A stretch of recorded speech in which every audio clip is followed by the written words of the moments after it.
Hello student, good evening. आपका स्वागत है हमारे YouTube channel Sharma study point में। और इस वीडियो में यहाँ पर आपके लिए बताएंगे कुछ महत्वपूर्ण टॉपिक आपके लिए जो चैप्टर नंबर 5 शुरू हो चुका है।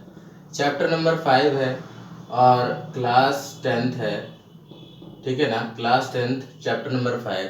चैप्टर नंबर 5 में जो आपका है वो है समांतर श्रेणी। क्या है? समांतर श्रेणी। तो यहाँ पर समांतर श्रेणी आपका चैप्टर है और आपके लिए इसमें बताएंगे कि किस तरीके से हम समांतर श्रेणी को पहचानते हैं।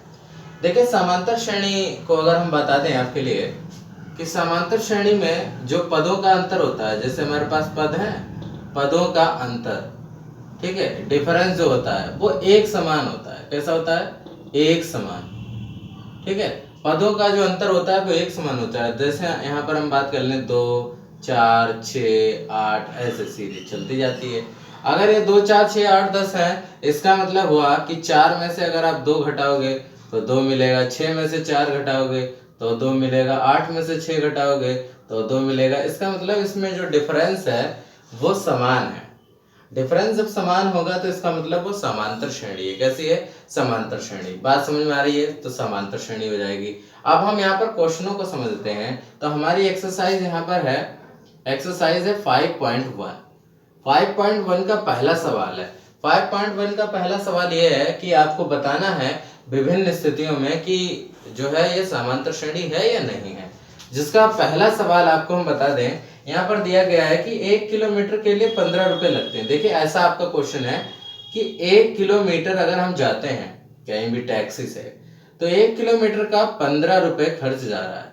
1 किलोमीटर का 15 रुपए खर्च जा रहा है। लेकिन अगले किलोमीटर के लिए जैसे हम दूसरे किलोमीटर जाएंगे तो वहां पर किराया बदल जाता है, यानी 8 रुपए जुड़ता जाता है। तो 15 + 8, 8 रुपए जुड़ गया।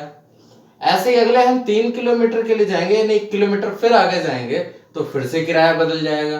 कितना हो जाएगा? 15 और 8, ये कितना? 23 हो गया। 23 में और 5 जोड़ दोगे, 23 में 8 और जोड़ दोगे, है ना। 23 में 8 और जोड़ दोगे तो फिर से ये बदल जाएगा।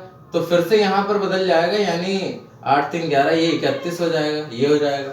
इसके बाद फिर आप जाते हो, फिर इसके बाद किराया बदल जाता है। अगले चौथे किलोमीटर 4 किलोमीटर अगर आप जाओगे तो उसमें फिर से किराया ऐड हो जाएगा, यानी 31 + 8, फिर से 8 ऐड हो जाएगा। इसी तरीके से आप यहाँ पर 8 और ये 9, 39 हो जाएगा। यानी इसी तरीके से आपके लिए जो किलोमीटर है बढ़ते जाएंगे और यहाँ पर किराया बढ़ता जाएगा।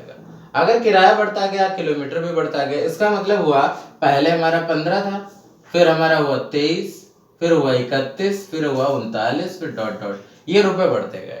अब आप इनके बीच डिफरेंस निकाल के देखिए। 23 और 15 का डिफरेंस देखो, ये 13 में से 5 गया 8, ये कितना का डिफरेंस? 8 का डिफरेंस है। अगला 31 और 23 के बीच निकाल लो, 31 और 23 के बीच निकाल लो, कितना डिफरेंस है? 8 का डिफरेंस है। अगला आप अगले टर्म से निकाल लो, 39 और 31 का निकाल लो, तो ये कितना है डिफरेंस? 8 का डिफरेंस। यानी यहाँ पर देखिए आप, डिफरेंस जो है वो इक्वल है, यानी इसे हम सर्वांतर कहते हैं एपी में। और ये सब जो है इक्वल है। तो आप दूसरी टर्म में से पहली टर्म को घटा दोगे, तीसरी टर्म में से दूसरी टर्म को घटा दोगे, चौथी टर्म में से तीसरी टर्म को घटा दोगे तो आपके लिए इक्वल मिलेगा। और जब इक्वल मिलेगा नंबर, इसका मतलब ये जो सीरीज है वो कैसी है? एपी सीरीज है, अरिथमेटिक प्रोग्रेशन है, यानी आप कह सकते हो ये समांतर श्रेणी है। कैसी है? समांतर श्रेणी है, ठीक है। ये समांतर श्रेणी। बात समझ में आ गई? तो पहला क्वेश्चन ये था कि 1 किलोमीटर के लिए अगर 15 रुपए लग रहे हैं तो अगले 2 किलोमीटर के लिए 8 रुपए और अड़ जाएंगे, तीसरी किलोमीटर के लिए 8 रुपए और अड़ जाएंगे। तो इनका जो कुल मिलाकर का डिफरेंस जो नंबरों के बीच आएगा वो 8 आएगा और ये डिफरेंस समान है, बराबर है, इसलिए ये समांतर श्रेणी होगी, ठीक है। अगला क्वेश्चन देखिए, ये पहला क्वेश्चन हो चुका है। अब हम इसके बाद दूसरा क्वेश्चन आपके लिए समझाते हैं कि दूसरा क्वेश्चन आपके लिए क्या है। देखिए, ये पहला क्वेश्चन हो गया। अब ये दूसरा क्वेश्चन है आपके लिए। दूसरा क्वेश्चन क्या है? ध्यान से सुनना। दूसरा क्वेश्चन ये है कि किसी सिलेंडर में हवा भरी हुई है। देखिए, कोई सिलेंडर है इस तरीके से और इसमें हवा भरी हुई है, ठीक है, हवा, इसमें एयर भरी हुई है और ये एयर भरी हुई है अगर सिलेंडर में, और आपके लिए बताया जा रहा है कि अगर इसमें से 1/4 जो है निकाल दी जाती है, यानी हवा को 1/4 यहाँ से निकाल दिया जाता है। 1/4 जो है निकाल दिया जाए, यानी 1/4 यहाँ से निकाल दी जाती है हवा, तो कितनी हवा बचेगी प्रत्येक बार में। तो देखिए अगर इसमें टोटल मान के चले तो कुल हवा 100% मान के चलेंगे, और 100% का मतलब एक, ठीक है। तो 1 में से 1/4 घटा दो, कितना आ जाएगा, 4 एकम 4 माइनस 1/4 यानी 3/4 आ गया, 3/4 आ गया।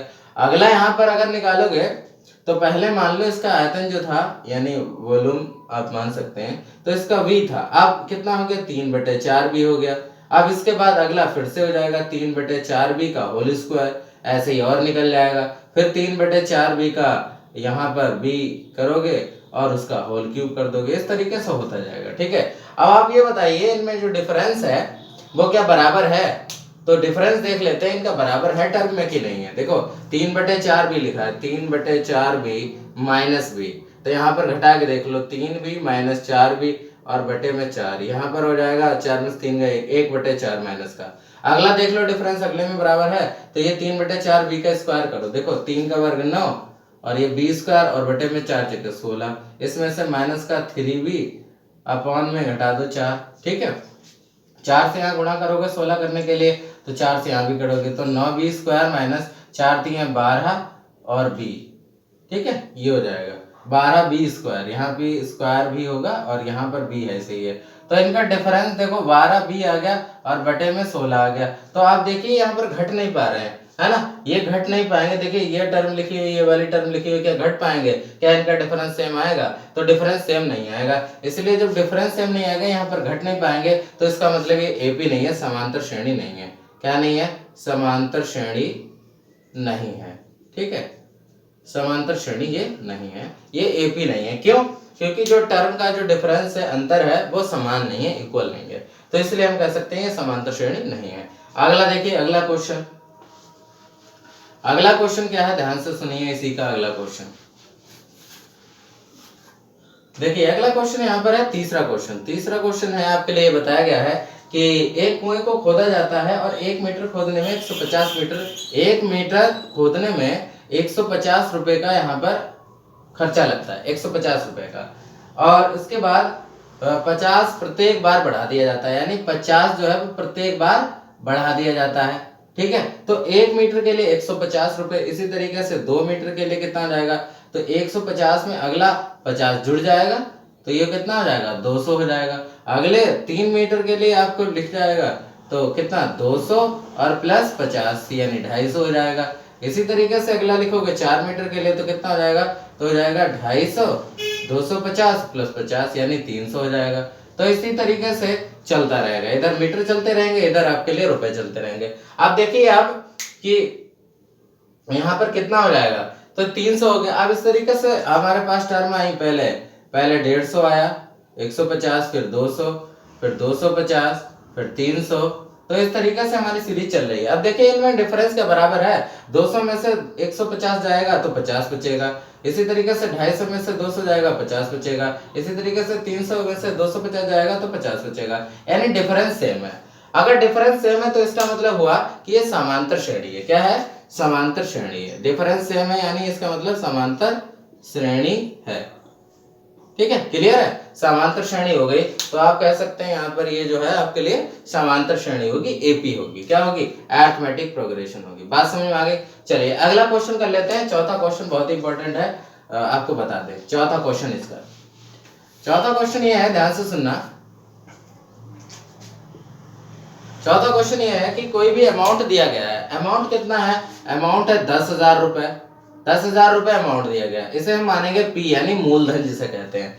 10,000 अमाउंट आपके लिए दिया गया है, ठीक है, और 10,000 अमाउंट देने के बाद आपके लिए क्या किया गया, आपको जो रेट लगाई गई है वो रेट 8% की, यानी दर इसकी है 8% की। 8% की दर से कोई भी हमें पैसा वापस लेना है, ठीक है। तो यहाँ पर कितना इसका अमाउंट बनेगा, किसका इसका मिश्र धन कितना बनेगा, तो देखिए अमाउंट आपका फार्मूला होता है अमाउंट बराबर पी मूलधन 1 प्लस आर बटे 100 की पावर एन होता है ना, ये होता है। अब आप इसमें क्या करोगे, अब आप इसमें ये करोगे कि सीधे सीधे फार्मूला रखते जाओगे। तो पहले निकालेंगे एक कंडीशन के लिए 10,000, 1 प्लस आर, आर रेट कितनी है 8/100 की पावर एन यानी 1 साल के लिए। फिर अगला निकालोगे 10,000, 10,000 1 प्लस 8/100 इसका स्क्वायर कर दोगे, फिर अगला निकालोगे 10,000 1 प्लस 8/100 इसकी पावर क्यूब, यानी डॉट डॉट चलता जाएगा। अगर हम बात करें इनके डिफरेंस की, तो देखिए इस टर्म को इस टर्म से डिफरेंस करेंगे तो इनका डिफरेंस बराबर नहीं आएगा, इस टर्म को इस टर्म से घटा देंगे तो इनका डिफरेंस बराबर नहीं आएगा। यानी इनका जो अंतर है, इनका जो पदों का अंतर है, इनके पदों का अंतर, ऐसे लिखो, इनके पदों का अंतर समान नहीं होगा, समान नहीं होगा। इनका जो अंतर है वो समान नहीं होगा, इनके पदों का अंतर समान नहीं होगा, अतः ये जो है समांतर श्रेणी नहीं है, अतः ये है समांतर श्रेणी नहीं है। ठीक है, नहीं है। तो इस तरीके से हम कह सकते हैं यहाँ पर ये समांतर श्रेणी नहीं होगी। क्यों? क्योंकि इसका जो डिफरेंस होगा वो इनके पदों का बराबर नहीं होगा। तो आई होप आप ये पूरी तरीके से समझ गए होंगे कैसे हम एपी को पहचानेंगे और कैसे उसको इनका डिफरेंस बराबर होना चाहिए। ठीक है ना। Thank you for watching this video.